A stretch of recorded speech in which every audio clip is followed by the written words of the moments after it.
The Johnson Wax Program with Fibber McGee and Molly.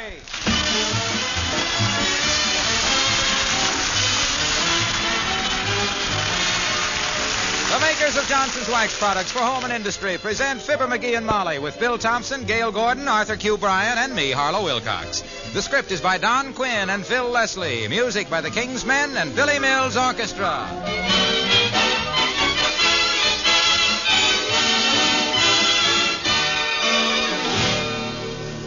You know, it's surprising how genuine Johnson's paste wax will actually make your furniture and floors more beautiful than they were the day they were brand new.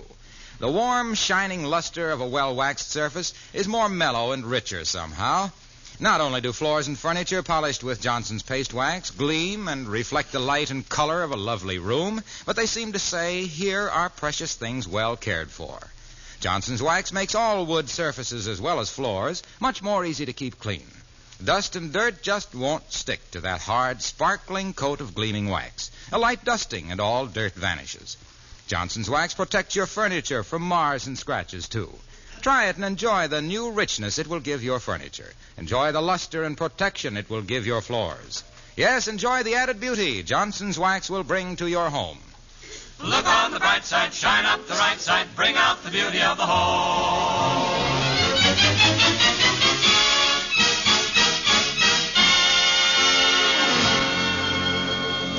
The auditorium of the Wistful Vista High School usually smells faintly of chalk, bubble gum, and wet overshoes. But tonight, those happy odors give way to those of face powder, chocolate cake, and wet overshoes. Because the Women's Club, Northside Branch, is taking it over for their annual Bazaar. Mrs. Fibber McGee, a charter member, is explaining it to her husband. As we join Fibber McGee and Molly.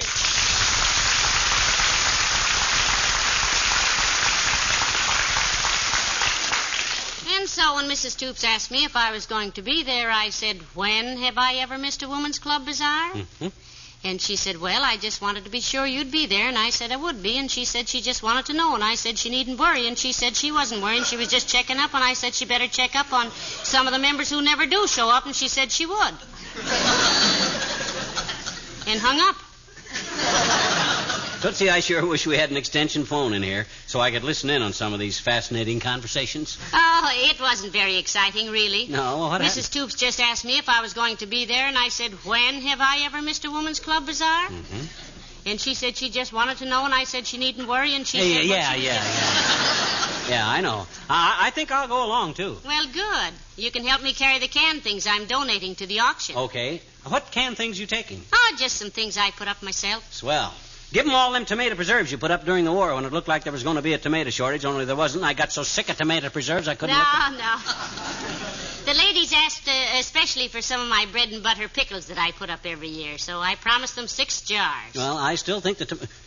6 jars of what? My bread and butter pickles. Oh.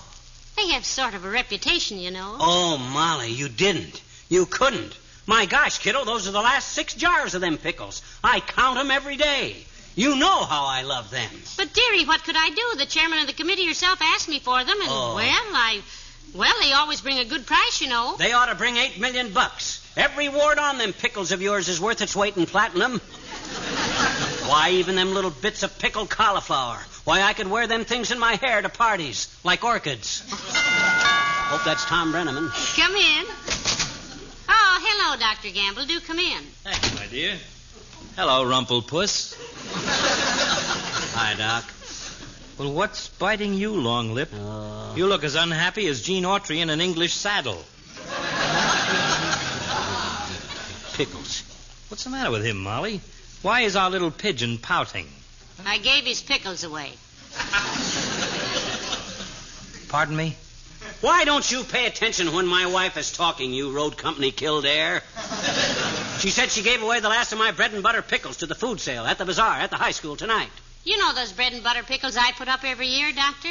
Well, I promised 6 jars of them to the ladies of the Women's Club. Wait a minute. You mean those homemade pickles I made such a fool of myself over the last time I ate dinner here? Yeah, and believe me, Napkin Bandit, that was the last time you eat dinner here. You ate enough of those pickles to have lasted me 4 weeks. You staggered out of here loaded with enough grub for the last 6 cars of the friendship train. If I ever saw a human caboose wobbling out of our front door, it was you and... Please, McGee. Hung a lantern on it. Dr. Gamble was our guest. He is our guest. Well, if it embarrasses him to have me as a guest, my dear, I can easily put this on a professional basis. Take off your shirt, McGee. Okay, the pain is right. I will not take off my shirt. There's nothing the matter with me. Oh, I don't know. I see your hair is receding a little. When you get a nice big bald spot, I'll come over with a crayon. I've always wanted to see the Gettysburg Address written on a pinhead. Why, you big... Now, McGee, wait a minute. McGee, doctor, boys, now, please. Well... Now, I've got to go and get my pickles ready. You mean my pickles? She means my pickles. Huh?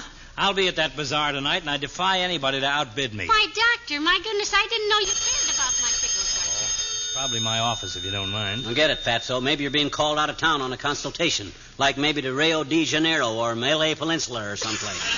I hope. McGee's residence, Gamble speaking. Who? Oh, yes, Mrs. Clatterhatch. Her again. Your son? Oh, that's too bad. Yes, just wash it thoroughly and paint it with iodine and then sew the ear back on. Bye-bye. Oh, heavenly days, what happened to the boy? Well, he plays football with the factory team. Got cut up in scrimmage. And you told her to sew his ear back on herself? E-A-R, yes. He plays for Goodyear, and the last 3 letters got torn off his sweater. Oh. See you at the bazaar, children.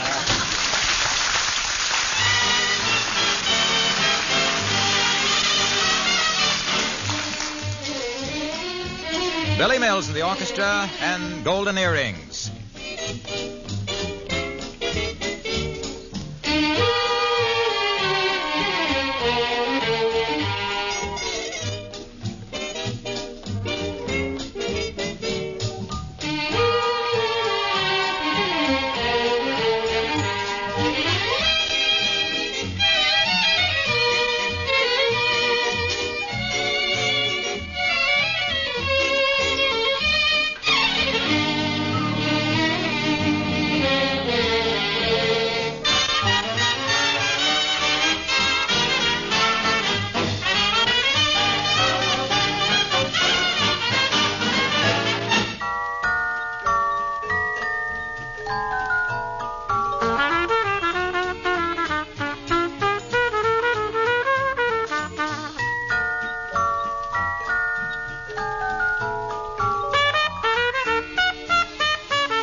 Gee whiz, Molly, you can't do this to me. I can't go through this winter facing a pickle famine. My favorite bread and butter pickles and our last 6 jars of bread and butter pickles. Yeah, but, dearie, I promised the women's club I'd put them up for auction. Well... Now get them out of the kitchen like a good boy and put them in the car for me before we forget them. It's like auctioning off part of my family, but I'll do it. Hi, Georgia. Come in. Oh, hi, old-timer. Hello there, Mr. Oldtimer. Hello there, kids. Say, you two going to the big Beezer the women's club is holding at the high school tonight? It isn't Beezer, it's a bazaar, and we'll be there, all right. I guess almost everybody will be there. Everybody who counts, anyway. Can you count, old-timer? Well, I can get as far as 140 or 50, Johnny, so I guess I'll qualify. You'll find me in the same spot all evening, playing bongo. Oh, you mean bingo. Nope, I mean bongo. Bongo, bongo, bongo, I don't want to leave the Congo. On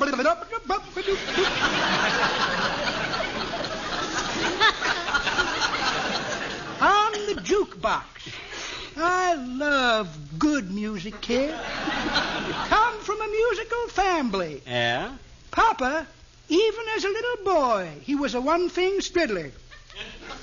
A one-string fiddler. No, a one-thing striddler. He used to straddle the fence and throw things at people, one thing after another.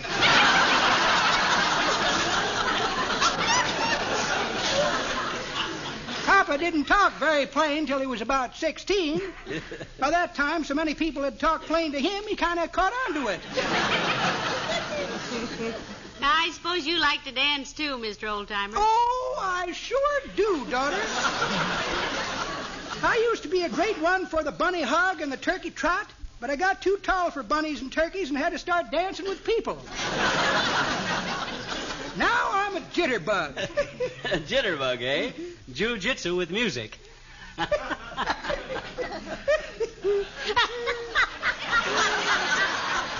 That's pretty good, Johnny, but that ain't the way I heard it. It isn't? No, the way I heard it, one feller says to t'other feller, "See," he says, "my brother just fixed things so he'll never have to pay another nickel's worth of income tax." "Is that so?" says t'other feller. "How did he ever do that?" "Simple," says the first feller. "He shot himself." Well, see you at the Bazaar, kid.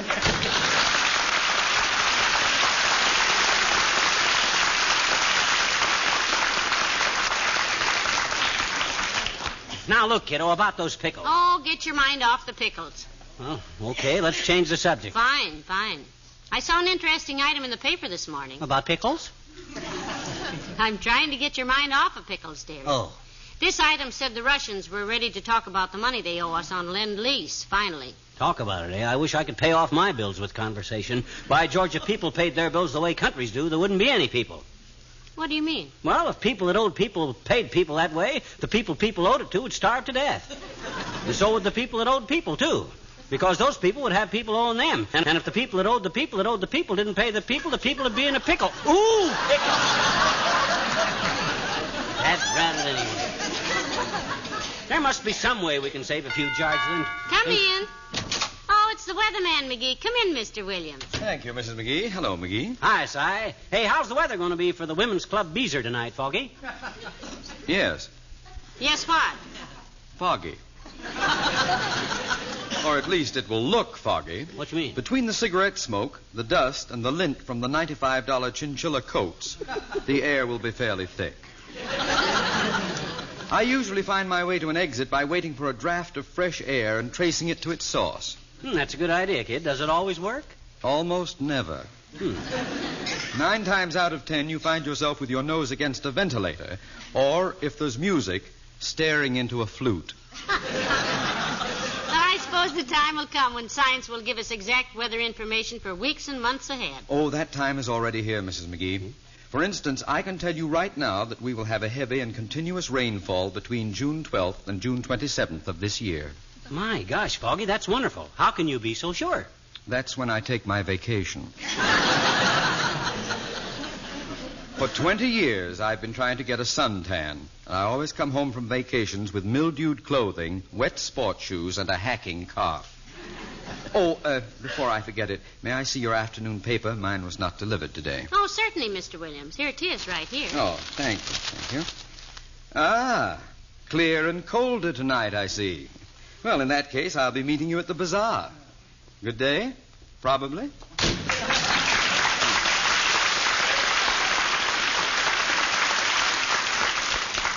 What a weatherman, what a weatherman. Has to look in the paper to see what the weather is going to be. Well, you can buy a paper for a nickel. And Mrs. Williams tells me that's more than the Weather Bureau can get out of Congress for new equipment. But about those pickles now. Can't we just save one jar of pickles, Molly, so I can Hello, have... Molly. Hiya, pal. Hey, is it true, Hello, Molly? Mr. Wilcox. Is what true? Yes, it's true, Junior. 6 jars of them. But how'd you find out about it? It's all over town like Johnson's wax, pal. Huh? And I'm going to be at that Bazaar when it opens. I'm going to park myself right in front of the food booth and stick there till they auction those pickles. Well, you better take along a few good books then, Junior. They always save the best stuff for the last, you know. Oh, I'll be okay, pal. I'm taking a chair and a table and a few cans of Johnson's wax. Oh, let him write it. While I'm waiting, I'll be showing anybody that happens along how Johnson's Wax protects and beautifies tabletops, chairs, and other fine furniture. While he's waiting, he says. I'll point out to all those eager housewives how a Johnson Wax kept home is a hospitable home, a clean home, a home that no matter how humble or how elaborate always smiles a cheerful welcome. Yeah, but the food sale booth How is right Johnson's down. Wax not only protects their fine furniture and woodwork, but gives them a brilliant gleaming luster that brings out the beauty of the home. Yeah, but... Why, Johnson's Wax is... Hey, what time is it? Almost half past, Mr. Waxy. Or Mr. Wilcox. Well, gee, I'd better beat it. I want to get downtown before the bank closes and draw out my life savings. I'm going to buy those pickles tonight. Hey, wait a minute, Omaha. Your life savings. How much have you got in the bank? $12. Huh? I'd have more, but the Johnson Company only pays me what I'm worth. So long, Molly.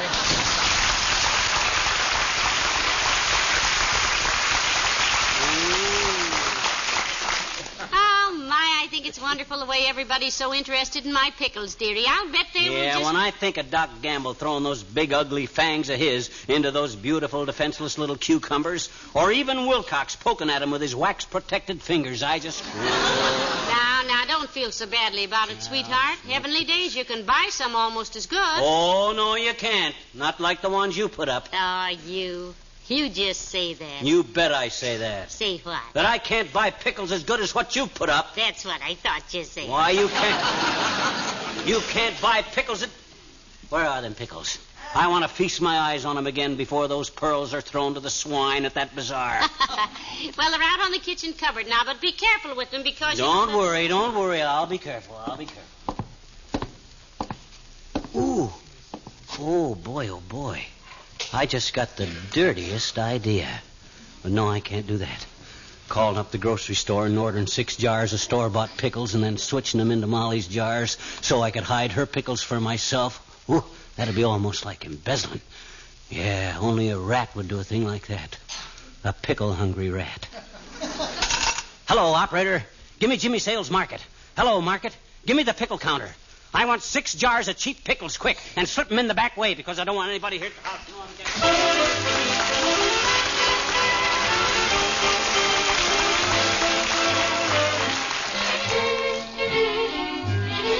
The King's Men and Teresa. Everybody knows that there are 60 little minutes in an hour. It takes nearly 87,000 little seconds ticking by to make a day. And for every second and for every little minute, every hour, every day, every little flicker of my silly old ticker seems to say softly, why am I always yearning for Teresa when there is Peggy, Marguerite, and Mary Jane? Why does my heart keep burning for Teresa when I know that loving her is all in vain? Peggy is delightful, and Marguerite is sweet, and a little smile from Mary Jane can make my day complete. Ah, but nevertheless, there's only one I dream of, Teresa, my own. There's plenty of others whose mothers are wonderful cooks, and 50 little nifties who beat her for looks. Why am I always yearning for Teresa when there are other girls that I could be around? Why does my heart keep burning for Teresa when she never builds me up but tears me down? What's her magic power that makes me want her near when she's near somebody else? From all the tales I hear, nevertheless, there's only one I dream of. Not Peggy nor Margie, it has to be Teresa I love,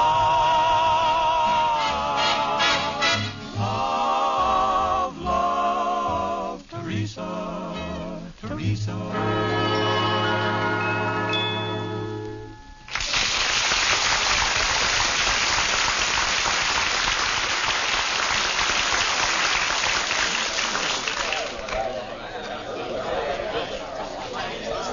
My goodness, McGee, everybody in town is here, it seems. Yep. The club should make all kinds of money tonight. Yeah, they've already made 2 Canadian dimes and a Mexican quarter that I know of. I've been trying to spend those things. Oh, hi, Cleet. Hello, McGee. Aren't you having fun, dearie? I just love to go. Oh, there's the weatherman's wife, Mrs. Williams. Hello there, Mrs. Williams. Good evening. Probably. You know, I like her. She's always so breezy. Yeah, you were asking me if I was having fun. No, I'm not, and I do mean no. These ruckuses leave me colder than the attic of an igloo. I just had my palm read for $1 by Mort Toops, disguised with walnut stain on his puss. He calls himself, "Hi, Charlie." Hello, McGee. Say, did he tell you anything interesting when he read your palm? Yeah, Mort's kind of nearsighted and didn't realize I still had my pigskin gloves on, see?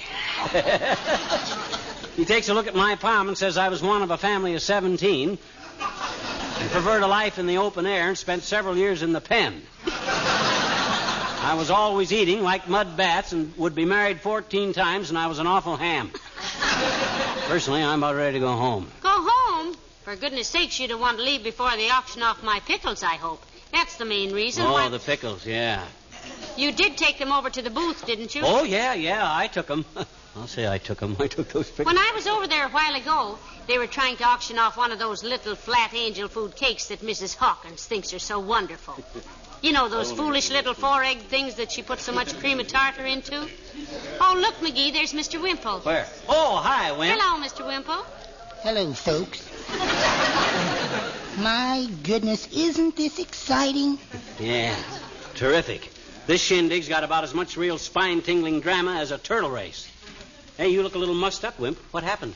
Oh, I was running the fish pond for a while, Mr. McGee, but I quit. It was too embarrassing. Embarrassing? Yes. People kept paying their dimes and dropping their hooks in and catching me.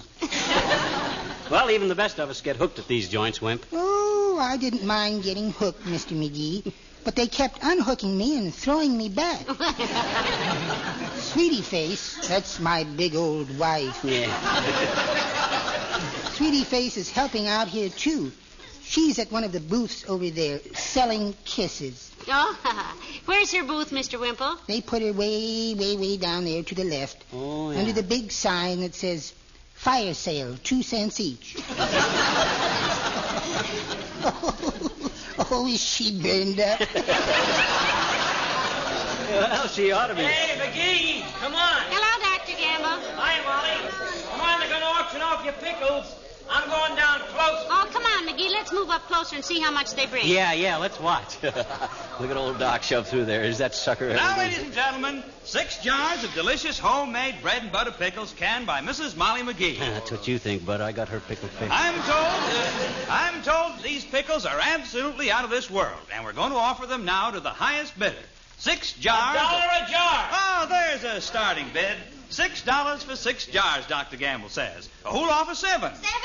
Who was that, McGee? Can you see? Was that Mrs. Hawkins? $10. Hey, that was Foggy Williams, Molly. You see him over there? $10 I'm bid. $10 for these delicious pickles. Now, who'll make it 11? Remind me to give Mr. Williams a jar next year. Isn't he nice to bid $10? $10 I'm offered. Who'll make it? 10:05.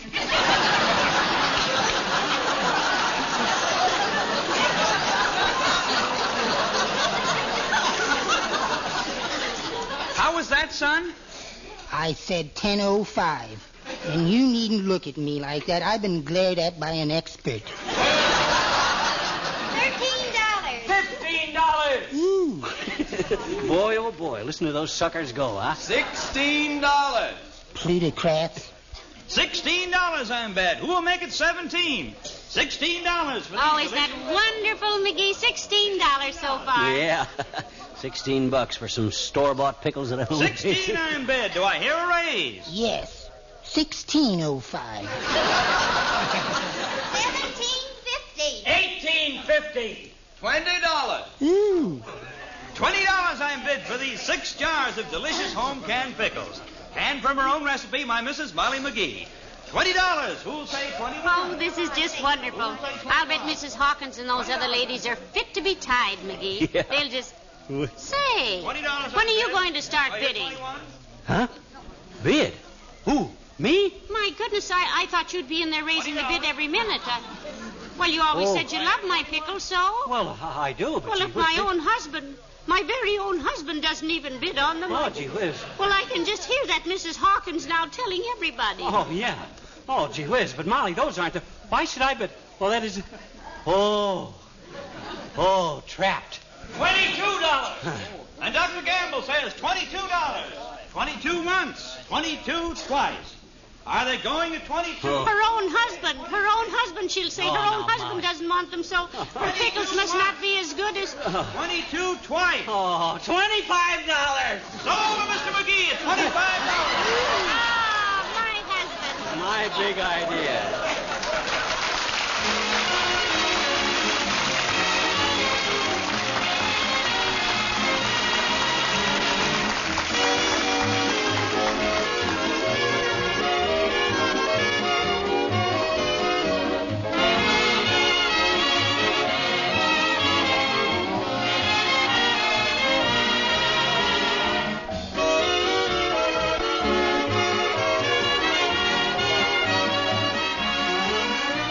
Fibber and Molly return in just a moment.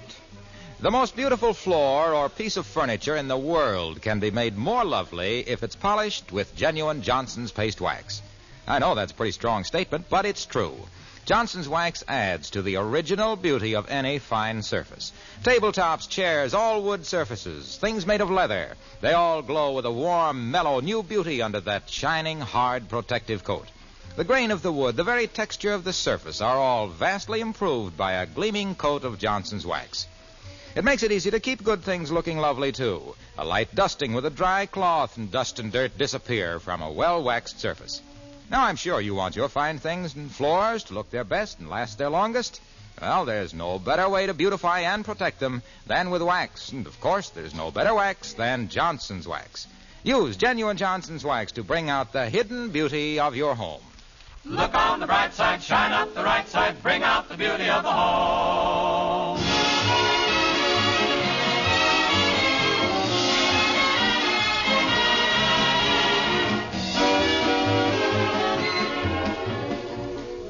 Oh, you're awfully sweet to outbid everybody else for my pickles, dearie. I was proud of you. Yeah. Live and learn, I always say. Here. Come in. Hi, mister. Hi, Miss McGee. Oh, hello there, Why, hello, Teeny. little girl. Come on in. I stopped by for you to give me some money, Mr. McGee. What? Now, look, sis, you're always getting money from me for sodas and candies and everything else. And that's all the more reason why I ought to get money from you now, too, I betcha. Oh, it is, eh? Because, I says it is, eh? Is why? All the more reason why. Why? Why you should get more money. From who? From me. I know it. I'm glad you think so, too, mister. On account of this money isn't for me. This is for some other little children over in Europe. Little children who haven't got any money or clothes or even food, I betcha. Oh, yes, I know about them. So, all us school children everywhere are having our own campaign. The United Nations Appeal for Children to collect money for them. Because they're just kids like we are, mister, and, well, they need our help. Oh, I think that's a wonderful idea, Teeny. All over the country, us kids will be knocking on doors and asking grown people for donations. We help our own children here with wonderful things like the March of Dimes, and our teacher says all that the children of Europe have is the March of Hunger and sickness and cold. Well, that's right, Teeny. The least we can do is to do all we can. Yes, and I'm sure everybody will want to do all they possibly can when their doorbell rings for the United Nations Appeal for Children. Good night. Good night, all.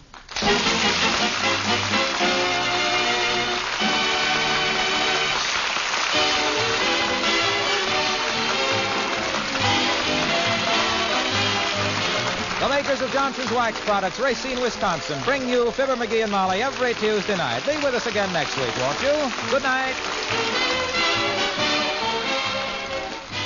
This is NBC, the National Broadcasting Company.